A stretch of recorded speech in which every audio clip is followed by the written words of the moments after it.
In Melbourne, an interesting phenomenon occurred because the site of the games is one where tangible architectural legacy would be hard to catch. Other than the former swimming pool, the first indoor swimming venue built for the games, there really isn't anything left. The design and construction for 56 was plagued by political struggle within Australia, and that seems to have had a marked effect on the physical traces. The main stadium was the pre-existing Melbourne Cricket Grounds, the largest stadium in Australia. However, the only new construction for the games was in one section of the venue.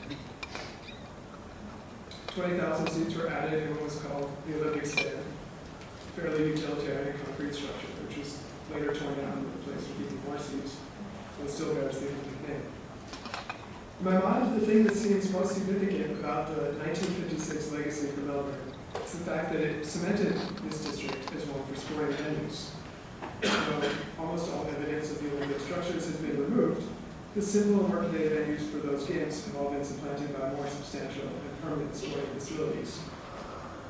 What is remarkable is that this venue district is so close to the central business district at the core of the city. It seems that very rarely does a sports quarter end up in the center, yet here it is, and it appears to thrive. I suppose that success is perhaps due in part to the nature of Melbourne as a sporting town, something everyone I spoke with seemed eager to mention when the details of my research came. Even in the official final report of the games, there's a note about the sporting nature of Melbourne. That being said, the very civic-oriented stadia and open spaces surrounding them certainly are more conducive to developing a mutually beneficial relationship with the city.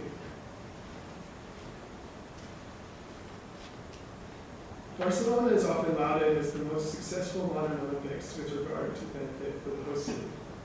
Depending on your metric for success, this certainly could be true, but it is largely because of the approach taken for the Olympic Village, situated on the harbor, as you can see here, which catalyzed a huge spurt of redevelopment along the waterfront and throughout the city. Here I was invited in to see an apartment in the village owned by a wonderful family. Could not have been more proud of their Olympic legacy in their neighborhood. That brings us to commensalism. The other two locations of Olympic construction within Barcelona have not had the same generative effect. They do not detract from the built environment, but they have settled into a more commensal relationship than actively individuals from. On Montjuic, the main stadiums and Olympic Green occupy the crown of the hill. A logical choice. This zone was already host to a number of significant cultural sites like the Bureau Museum, the Barcelona Pavilion from the Expo, as well as a large stadium. Modifying the existing stadium and building on this public works district high above the city has prevented the usual issues of scale incongruity between an Olympic park and its neighbors, while keeping it in the center of the metropolitan area. Yet because of its mountaintop site, opportunities for casual interaction with the space are limited, and the city does not seem to derive any exceptional advantage from its being there. Indeed, the football club that had been making use of the stadium has recently moved on to a newer and more modern facility.